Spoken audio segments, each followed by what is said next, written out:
The blazing crimson sunset set the Willow Creek Mall parking lot ablaze in Texas. A woman slipped her dark blue pickup into the spot reserved for disabled veterans. Her official placard swung silently from the rearview mirror, yet the stares of the crowd were as sharp as knives. "Hey, sister, this spot's for real soldiers," a voice snarled, backed by the mocking laughter of the men nearby. They had no idea that this woman, Sergeant Claire Donovan, had faced the line between life and death on the battlefields of Iraq. Would she bow her head and walk away in the face of public humiliation? Or was there a greater secret poised to explode, leaving every onlooker stunned? Stay tuned to uncover the true story of courage and honor, because the truth is about to seize your attention. Under a gray, overcast, midweek sky, Claire Donovan steered her pickup into the disabled veterans parking at Willow Creek Mall. Her heart tightened each time she saw the blue and white wheelchair symbol, somewhere she never imagined she'd need, until life took a different turn. Her silver truck settled neatly into the spot. Though she was accustomed to it, Claire paused, resting her forehead against the wheel. A sharp pain in her amputated left thigh made her close her eyes for a moment. She drew a deep breath, trying to push away the memories, the Baghdad blast, the smoke and fire, the screams and the blood staining the sand. Her titanium prosthetic leg was icy as December steel, yet Claire had learned not to let it slow her. After leaving the service in 2011, she fought a different battle, within hospital wards, in gym sessions, and every morning waking to unbearable pain.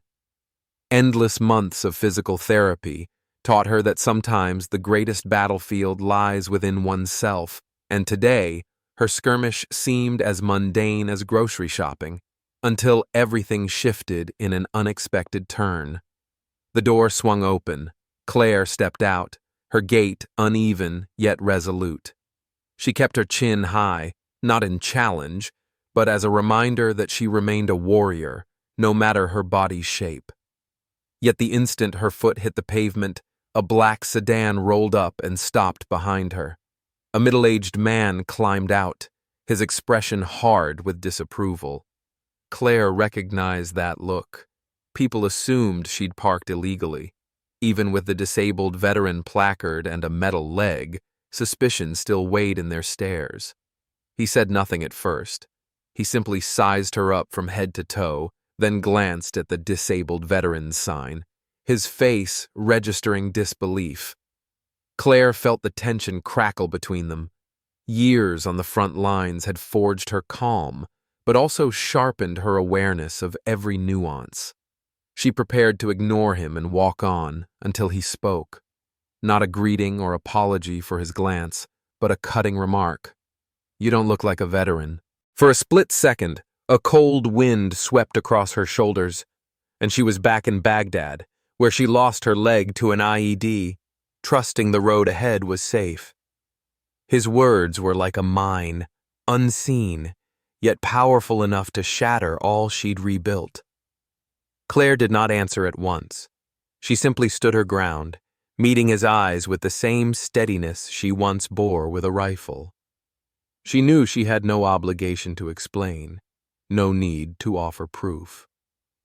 Yet her chest tightened, not because of him, but because, despite sacrificing part of her body for her country, she still had to prove her worth every time she stepped outside.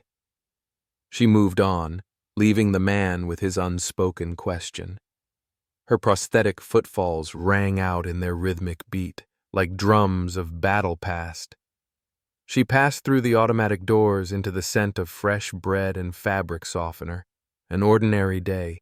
Yet Claire understood that the most ordinary days often mark the start of the most extraordinary events.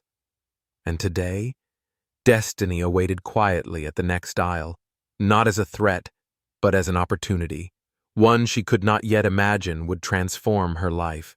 But as with every battle she'd ever faced, she would enter it head held high, needing no further proof, because in her heart she already carried all the evidence of courage, resilience, and a pride no one could ever take away. Claire stood motionless beside her truck door. The chill of the late afternoon breeze brushed against her skin, reminding her that, even after all these years, the world still fails to grasp a returning soldier's scars. The wind whistled across the lot, carrying the scent of gasoline and the clatter of metal from nearby motorcycles. 5 men, rugged and broad-shouldered in worn leather jackets, formed a line not far off. Their stares were unmasked, cruel, resentful, as if she'd intruded into forbidden territory. The first laugh rang out, a sharp crack like a slap. Claire did not lift her head, yet each word cut into her like talons. "This spot's for real heroes, sweetheart," snarled a gruff voice, met by the jeering of his companions.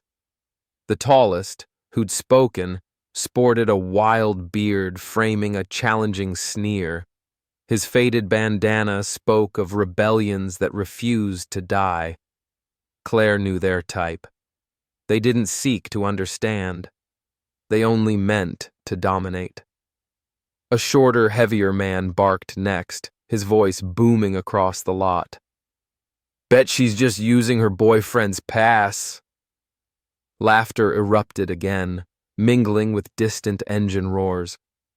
Claire remained still. These insults were not new, yet each replayed like a blade reopening a wound she thought had healed. A third man, clad in dark sunglasses with a tattoo snaking up his neck, added, "My brother works at the VA, says women never see real combat." That barb, sharper than the rest, struck at her pride, the denial of a past she'd paid for with blood and part of her body.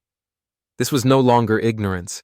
It was a deliberate erasure, an invisible violence veterans like Claire silently endured.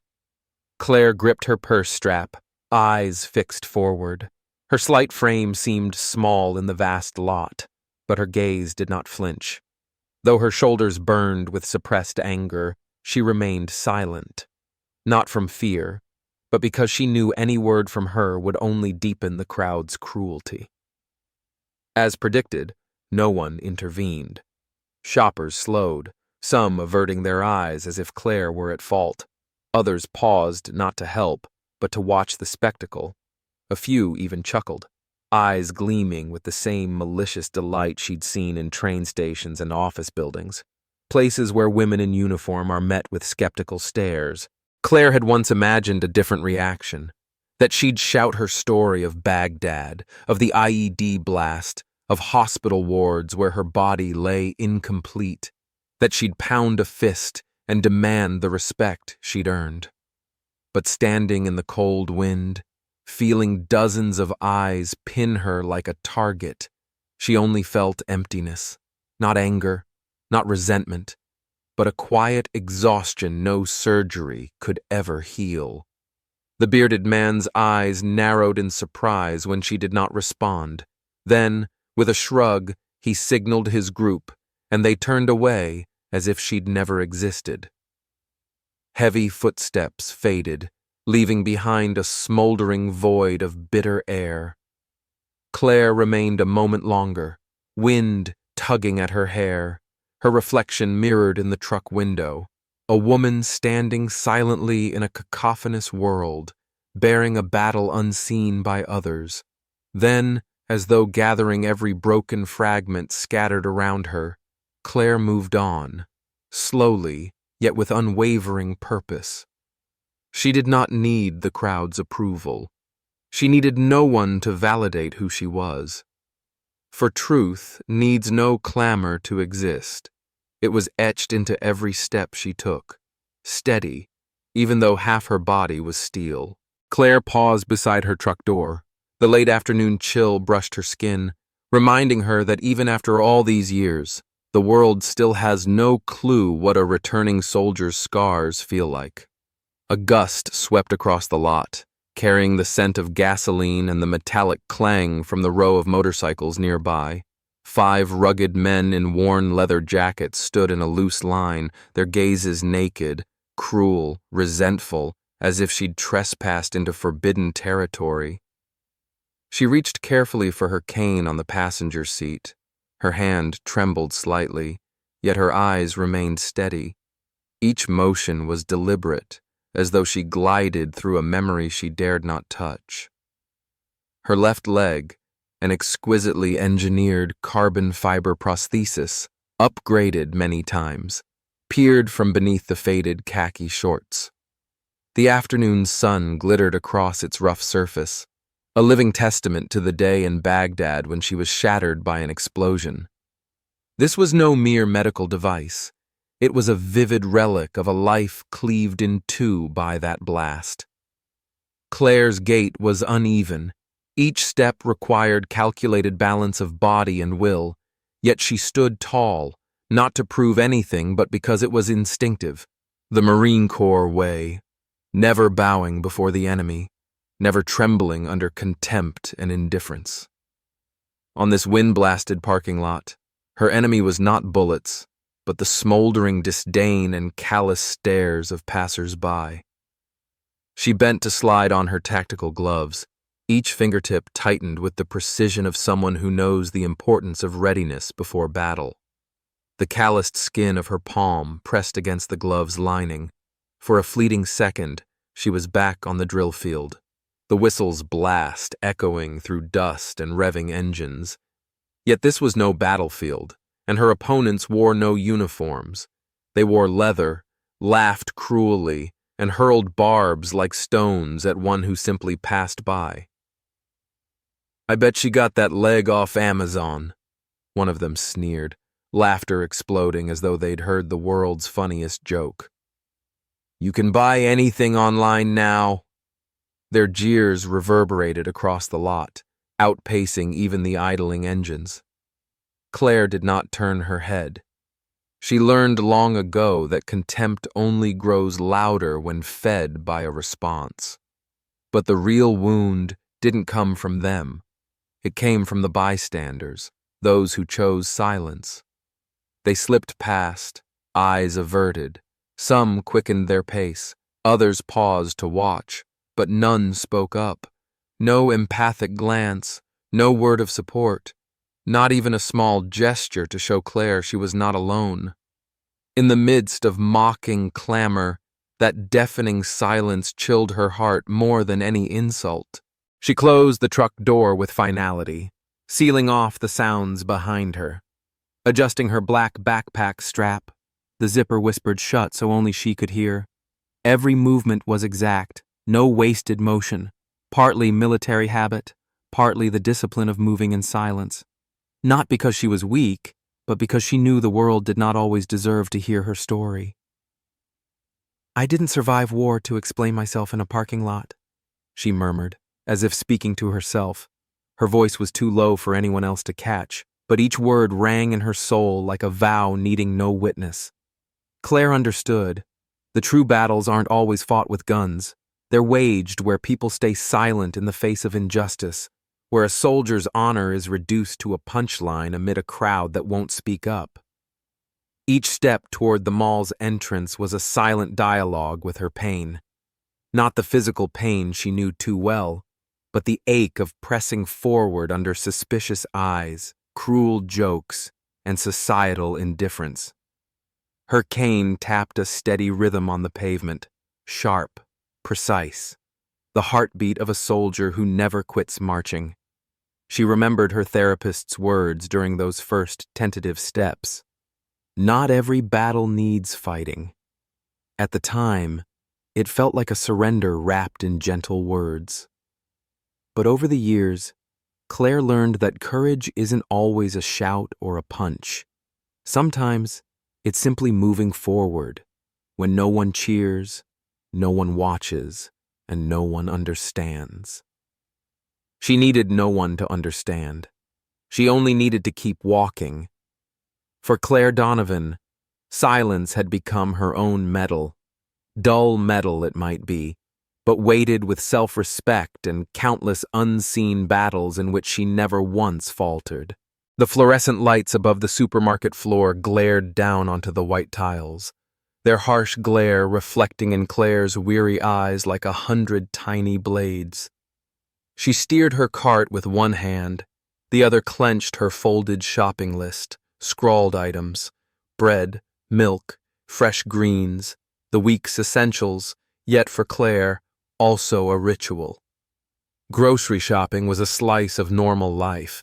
It made her feel more civilian than veteran, more human than the body and soul casualty she had become. She passed the towering aisles lined with countless colorful packages. Everything here was too bright, too perfect, an utter contrast to the grayscale memories in her mind. Black smoke, the stench of burning flesh. A stab of pain pressed into her left temple, radiating down the back of her neck. Claire closed her eyes for an instant, inhaled deeply, and willed herself to stay present. This was the vestige of the 2008 explosion, shrapnel lodged in her skull, triggering days of endless wakefulness and torment. Her hand trembled as she reached for a cereal box. Skin beneath her sleeve simmered, sweat beading even though the air conditioner hovered on low. Suddenly, amid the breakfast aisle, a pungent odor erupted in her mind. Fuel, gunpowder, a muffled scream. Claire froze, body locked as though yanked back into a cramped bunker in Iraq. It wasn't the first time this had happened, but she never truly grew accustomed to it. A gentle voice sounded at her side, low but laced with concern. Claire turned slowly. A young store clerk, acne-sprinkled face, eyes full of worry, asked softly, "Are you okay?" She forced a smile, lips twitching. "Just a headache," she answered, voice as faint as a breeze across her shoulder. That smile wasn't spontaneous. It was a mask she had learned to wear, to reassure others, to ward off questions, to let her keep moving forward. She left the cereal behind and resumed her mechanical shopping, one item after another slipping into the cart. At checkout, another employee offered to carry her bags. She declined, not from pride, but from the hard-won independence she'd fought for. Years spent relearning to walk, to stand unaided, to open doors and cross streets on her own. Refusing was her daily reminder that she still controlled her life, even in the smallest details. 20 minutes later, Claire emerged from the store, bag in hand. Her shirt clung damply to her back as the headache throbbed on. But the moment she stepped into the parking lot, her heart lurched. The 5 motorcycle men from earlier had relocated. Now they lounged by her truck, leaning against an SUV across the aisle. They looked at ease, as though they owned this place. The youngest of them, tall, slicked-back hair, tattooed arms, lifted his phone to snap a photo. Claire hesitated. Her grocery bag wavered. She recognized that look. The judgmental stare of those who don't need to understand, only to condemn. "Great shot for our Facebook group," he smirked, showing his screen to the others like a trophy. Caption: "Poser veteran stealing a real hero's spot at Willow Creek." His words weren't loud, but to Claire, they detonated like an explosive at her ear. Her stomach clenched. A cold emptiness slid from her throat to her abdomen. Not fear, but the dread of what would come next. Those same Facebook groups, thousands hiding behind screens, ready to craft stories from a picture and spew outrage at anyone who fit their narrative. She'd seen posts go viral, innocent people crushed under invisible keyboards. Now, it was her turn. She stood motionless. No anger flared. No scream escaped. only a sensation of floating away from herself. Direct insults were easier to face than being torn apart online by strangers who'd never met her. Claire had survived delayed action bombs, endured countless MRIs and neurosurgeries, but she wasn't sure she was ready for this new battlefield, one without helmets or uniforms, fueled by silent righteousness and the click-clack of hidden fingers. She drew a deep breath, gripped her shopping bag. Her arm shivered. The sun was dipping toward evening, its pale light draped across her shoulders like a silent embrace. Claire didn't know where that photo would travel, or what it would unleash, but she knew she wasn't a poser. She knew she'd sacrificed more than they could ever imagine, and she knew, somehow, she would endure this battle too, even if it no longer raged on distant sands, but in the heart of America itself. Claire gripped her shopping bag strap as she took each slow step toward her truck. She forced her gaze forward, determined not to look at the men still clustered nearby, their snickers like pins against her skin. Every footfall felt as though she were breaking thin ice. She knew too well the sting of suspicion when she no longer wore a uniform, when her medals weren't on display, and when her story was reduced to unseen fragments of memory. Just a few meters from her door, a young security guard blocked her path. Lanky, fresh-faced, his oversized uniform looked brand new. On his chest, name tag gleamed in the afternoon sun. Carter. Claire halted, her eyes flicking over the tension in his face. "Ma'am," Carter said, voice low but clear, straining for professionalism. "We've received a complaint about misuse of the disabled veterans' parking." He spoke without meeting her eyes, as though he knew he'd stepped onto sensitive ground. Before Claire could reply, the motorcycle group laughed again in the distance. The bearded rider in their midst gave an absurdly dramatic military salute, bowing theatrically to his friend's delight. Their mockery was no longer mere noise. It settled over Claire's dignity like a fine dust, layer by layer, weighing her down.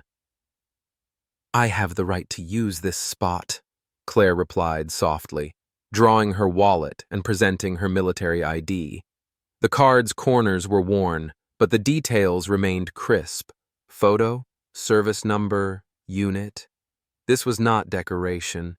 It was the proof of every day she'd served, every night she'd endured artillery and smoke. From behind, a voice pierced like a poisoned arrow. "Anyone can buy one of those cards online." Another chimed in, harshly. "My friend at the VA says women never see combat." Claire stood perfectly still. Not from surprise. She'd heard these lies so often they'd become part of the social landscape she navigated. But this time it was Carter's eyes that hurt her most. Uncertain, suspicious, hesitant. He was young, untested by war, and now he had to decide based on taunts from afar. "Could you provide additional documentation? A discharge paper or DD-214, for instance?"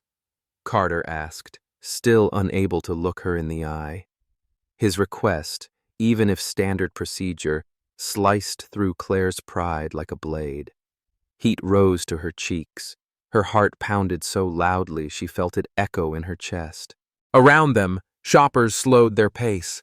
No one intervened, but their gazes formed an invisible ring around her. A man held his child close beside his car. A middle-aged woman paused mid-stride, lettuce in hand. They said nothing, yet their curiosity and silence made Claire feel like a defendant on trial in the open marketplace. She handed over her ID. Carter took it, examining every detail as though searching for a forgery. Moments later, he frowned and looked up. "This says Marine Corps, but your license plate is Navy." Claire remained composed, though her resolve wavered beneath the surface. "That plate was a gift from a friend," she said evenly, each word honed to steel. I served 13 years in the Marine Corps, 1st Battalion, 5th Marines, 2 tours in Iraq, 1 in Afghanistan. A breeze stirred the ID in Carter's hand. He nodded slowly, as if he'd finally understood. Then he returned the card. But the damage was not so easily undone. The doubts, the judging glances, the cruel laughter. They did not vanish with a confirmed credential. Claire tightened her grip on the cart handle and continued to her truck. She did not need to win this argument. She needed only to hold fast to one truth, that her worth was not determined by others' eyes, but by every scar, every headache, every sleepless night when memories surged like waves. And she had already proven herself, without a single applause. Claire pressed her prosthetic foot firmly into the concrete as she approached her truck, each step cutting through the invisible battle line between honor and insult. Her gaze remained level, her stride unwavering. But inside her mind, chaos churned like a shell-shocked trench. Carter, the young security guard, stood there, hesitantly watching, the doubt on his shoulders fueled by the distant snickers of the motorcycle group. The bearded man whistled mockingly. Another called out, "Better call the VA to verify, or you'll be played." Under that unspoken pressure, Carter faltered. "Maybe I should call the VA to verify," he stammered, returning her ID with a trembling hand. But the deepest sting came from a passing elderly woman pushing her cart. The woman paused, glanced at Claire, then hurried on after stealing a look at the bikers. That indifference, choosing safety over solidarity, weighed on Claire more heavily than any taunt. "It's okay," Claire whispered to herself. "I'm used to being questioned." Her voice carried neither blame nor sarcasm, just a sad, low note in the symphony of misunderstanding she'd endured.